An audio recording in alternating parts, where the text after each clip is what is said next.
a WFSB Plus original. This is the Capitol Rundown. Hi, everyone. Welcome to the Capitol Rundown, where we bring you politics from both sides of the aisle that matter to you. I'm Kara Sundlin. We have former Republican House Speaker Themis Klarides and Democratic strategist Tickey to talk about all the issues that are making news. And boy, there's a lot right now. Thanks, guys, for being here. Let's jump right into it. The Epstein emails. As we speak, there's a war going on between the Democrats and Republican. President Trump now saying he wants an investigation. So my question is, why now? And there's a lot of backdoor wrangling that's been going on behind the scenes about how and why this would be released. So I want to talk about that, like why it's even becoming an issue now and where we go from here. Jimmy? Well, it is because of the House Democrats. Democrats in the House of Representatives have wanted to talk about this. House Republicans and the leadership have not wanted to talk about the Epstein files or releasing them. You saw the Department of Justice not wanting to release files, and it's really all comes from the White House. And so what happens when a political party is in the minority of Congress is that they can move forward on what is called a discharge petition. A discharge petition. This is your word of the week. This is your word of the week. Now, no one's eyes glaze over, but basically what happens is that if you are not in the majority, you can't move legislation. But if you can show that 218 members of Congress think that something should be moved on, and that's the amount of votes needed to pass anything in Congress, then it forces the hand of the Speaker to say, okay, enough people want to talk about this that we need to take it up on the floor. And so we just got the 218th signature this week on the discharge petition saying we need to take up the Epstein files. They should be released. And so now you are seeing even the Speaker of the House say, we will discuss this, we will take this up, we will take a vote, because Democrats forced their hands to have a vote on this. Okay. And Themis, speaking for the Republicans, President Trump right now, the White House is saying there's nothing to worry about. Look at these emails. But yet behind the scenes, it seems like President Trump has said, don't you dare vote to release these. Well, let me first say, I think the emails should be released. Okay? I do believe the emails should be released, and whatever is in them is in them. And there's going to be a lot of people in them, you know, not just whatever might be in there about President Trump. It's been shown, Bill Clinton, a lot of people are in there. Okay, so they should be released. But having said that, it's not coincidental that immediately after the shutdown was negotiated and the Democrats got nothing that they wanted from negotiation, that they actually, the whole reason they wanted to have a shutdown in the first place, that now they were doing something else to divert attention. Now, I mean, listen, this has gone back and forth for several months now. Should they not release? A lot of the emails have been released, but not all of them have been released. And so that's what the argument is now. And, you know, in this discharge petition, to move it, I mean, we kind of talk in political terms sometimes, but, you know, moving it means it should go and get a vote, right? Because the Speaker makes the decision, is something voted on or is something not voted on, and now they're gonna have to vote on it. But there's a lot of tit for tat here. There's a lot of, you know, who's trying to outplay the other one. I mean, this is kind of politics at its worst. And I think that when you hide something and try and hold it back, then people want it more. Then they think that there's something to it. You know, the only question I would have is if there was something so salacious in here that could hurt Donald Trump, why didn't Joe Biden have them released at the time if he thought it would help him in the election? But, you know, that's just a, you know, Themis throwing it out there as a question. But I think they should be released and we should move on with this. What about you, Jimmy? Do you think, besides the tit for tat, what is the public interest here? What do you expect to find out? I think the email should be released no matter who is mentioned or what is mentioned in it. And that's what the victims want. This is really about the victims. And the victims have asked that these emails be released, that names be said.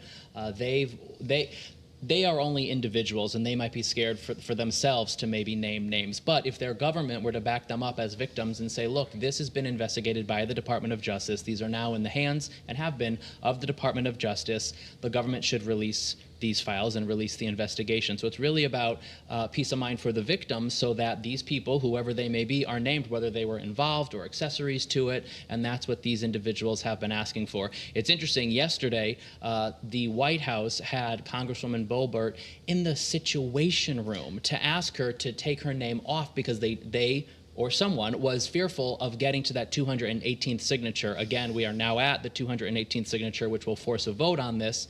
And so hopefully they can be released. no matter who is mentioned in them. It's good government. The government has it. Release it, and that is what the victims have asked for. One more thing on this before we move on, because it's sort of similar that, you know, we see some wrangling, don't put your name on this, don't whatever. We saw the Democrats break with the Democrats to end the shutdown. Now, some Republicans are saying, no, we want the Epstein. Are politics as we know it changing? Some are saying Republicans are, the MAGA Republicans, Trump is losing them a bit because they just want these files released. Well, I think that politics has been changing for the past several years at a very quick rate. You know, the other difference is Donald Trump ran for president the second time, the third time actually, last time, and he won. But now it's been a year has gone by, so people have seen how he governs. Some people like that, some people don't. But internally, there are Republicans, when you talk about the MAGA Republicans, that feel like he's not really going through his America First agenda. He's not focusing on this country. He's focusing on the world. And so there's internal kind of disagreement. The same thing with the Democratic Party, that there's a lot of internal, I mean, borderline revolt because of this negotiation and what you got or what you didn't get from it, right? So this is what happens during a term. And I think these two things are going to be very interesting, and they will help define what the midterms will look like next November. Okay, so let's move back to Connecticut, because right now the state is having a special session. We've got our own politics going on. The governor has called this special session. The governor's announced he's officially running. He's out campaigning as we speak all over the state.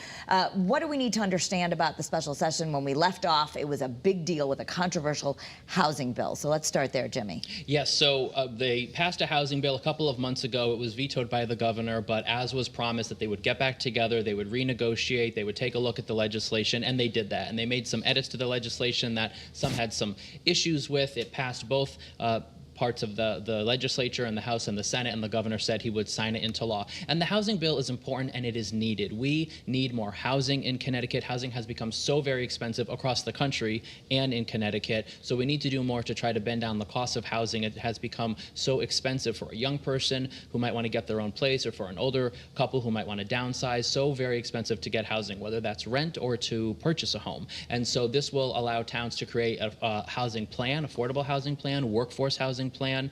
Mayors were at the table, Democrats, Republicans, to create this plan to have towns kind of opt in rather than anything that was too heavy-handed, as some thought it was before, to really have towns work together, develop a housing plan, and create more housing, which would bend down the costs, create more housing, alleviate some of the parking requirements that sometimes can be tricky with some affordable and workforce housing units, just to really encourage the towns to do more with housing so that we build more housing, we have more places for people to live, and a variety of housing, not all affordable, but to have mid-level housing, that's your townhouses, maybe condos, duplexes, apartments, and more variety of housing with the diverse housing options for people. Do you think that we need more affordable housing? What do the Republicans have to say about this? Well, I struggled with this bill in looking at it and comparing it to the bill that was vetoed by the governor. I don't look at this bill as an improvement of the last bill. When you look at the opt-out or feature, I don't think that makes a huge difference, because there was a similar opt-out feature in the other bill, meaning you would get some state money if you opted out. So there was an incentive, right? There was a carrot at the end of the stick. Basically, like, if you're going to build some affordable housing, the state will give you some money? Right, generally. Okay. But the other problem is this puts a lot of the power into the COGs. So we have councils of governments, COGs.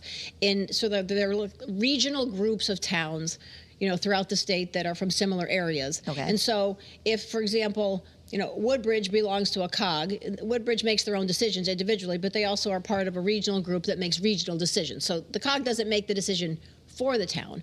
But now, under normal circumstances, but under this bill, the COG will have authority over this affordable housing thing. And I don't think any town really understands that they want to lose their authority in making these decisions. The other issue is it made it easier for commercial property to become residential property. Because, there's zoning laws and things that have to go. So it made it easier, which means commercial properties off the tax rolls means the grand list gets smaller. Grand list gets smaller, meaning the town has to get the money somehow, and likely your property taxes are going to go up. So I think this is going to end up in litigation. I think these are going to be court issues, and it's going to be, a little bit of a mess.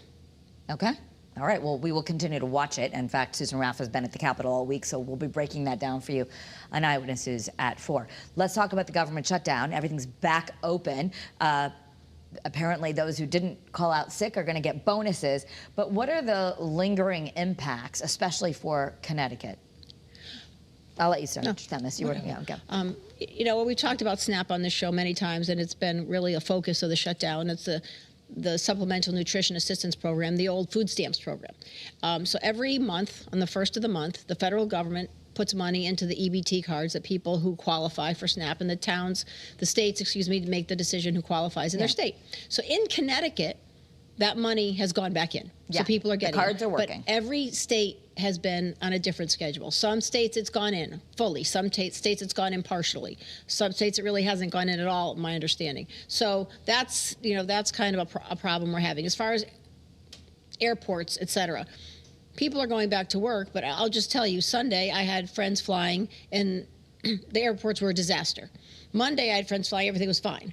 Tuesday I flew, everything was fine. So I think because the airlines had to cut back on some flights, you can't just add them back in one day. So I think that's going to be a lag in regards to that. The other issue is we talk about the IRS and refunds. So if you're getting a refund and everything was closed down, those things, there's going to be a little lag in that. So I think most things are up and running and people are starting to get paid their back pay, but it's going to be a little bit slow in certain areas. All right, and Jimmy, what do you think as far as what we're in for, and any lessons about this? Look, you never want to shut down the government.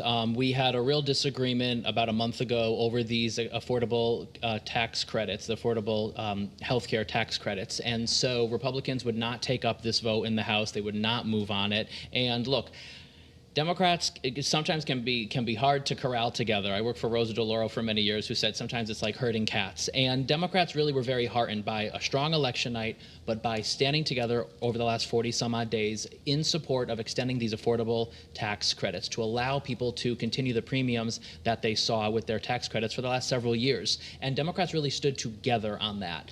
Then on Sunday evening, 8 Democrats in the Senate did decide to swing the other way and to reopen government. Secretly, right? Like they didn't know? It moved quick. It moved quick because on Friday, for those that pay attention to this, on Friday, Leader Schumer actually had put forth a compromise that said, look, can we even extend them out 1 year? And there was some optimism that we really had made the case that people should not see their health premiums double or triple, which now is happening. And there was some plans released on Friday, but by Sunday evening, pretty quickly, you saw these eight Democrats in the Senate swing and support the opening of government, which is all good because you want government to be working. You want these SNAP benefits to get out there. But I think it really underscored an issue that we will be talking about for the next 11 months as we move to the 2026 elections, which is health care. People got their premium letters November 1st. Bills are due December 15th for coverage that starts January 1st. And people are going to see their health care premiums double or triple. And it's something that should have been addressed. And again, the Speaker of the House was unwilling to take up a vote on that, and still says he will not take a vote on the Affordable Care extensions. But let's also remember that the shutdown is over for now. But these are technical terms. We haven't voted, we meaning the federal government, on a full budget in several years. We do these continuing resolutions, which means we make an agreement temporarily, and this agreement that's a temporary agreement is only good till the end of January. So something could happen again in January, and that's why the legislature this week, when they went into special session, they didn't just do the housing bill. They also put $500 million of surplus money into a special fund that, if this happens again, we're able to access that money to, like we did this time, to backfill, which is WIC and SNAP and heating assistance and the things that matter to Connecticut residents. Okay. So we're not going to solve all that in one day, but it was definitely tough for so many Connecticut folks, and I'm glad that the money's back on the cards. But in the meantime, I know you're on the food share board. There's still a huge need out there right now to get food to the food banks? Like even with SNAP fully funded and every other federal and state funding we get, or any food bank gets, there's always a need. And it's, anybody that is interested in helping, donations, food donations, money is always welcome, because, this doesn't solve the problem. This just makes it less bad. Right, especially this time of year with the holidays coming up, to really consider donating, whether it's money or food, to your local food banks. Yes. and the children with the toys. Scott's out of the box. They raised $52,000. So yeah, we got those who are in a position to whom much is given, much is expected. So I know hopefully people will be donating a lot. Lastly, I'd like a penny for your thoughts on the penny, because there's no more penny. And there's different things. I don't know if you know the answer, but there are some stores saying we don't take pennies anymore. Do they have to take pennies, or is it up to the store, or what's the deal?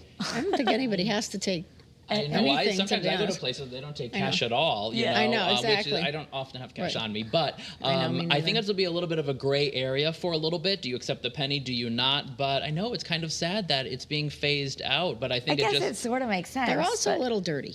A little dirty, and a dirty. penny's not going to get you much in this economy. So, but I still think we need to round things to the 5 or something. Right, we don't even round it. The last I heard, the nickel also costs more than a nickel. So are we losing those too? You never know. That may be next on the chopping block. Watch out, nickel. Now, should we save our pennies so that someday, our grandkids, are they going to be worth a lot of money someday? Maybe. I don't know. I love the $2 bills. I still have some $2 bills from my grandma. Oh, okay. All right. I have one of those too. So do we have agreement that it was okay to get rid of the penny? I guess so. Yeah, I mean, in the big picture of things, that's the least of our problems. Okay.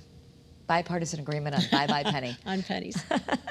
All right, so both of you, thank you so much for being here for the Capitol Rundown. We're here every week bringing you politics from both sides of the aisle, an effort to show a little compromise, show us how it's done here in Connecticut. These folks are still friends after the show. And you can watch us on WFSB.com. Click on local news, on our YouTube channel, and streaming for free on WFSB Plus. Go back. Binge all the Capitol Rundowns. We'd love it. Thanks, guys. Thank you. Have a great day, and I'll see you coming up for Great Day Connecticut at 3 and Eyewitness News at 4.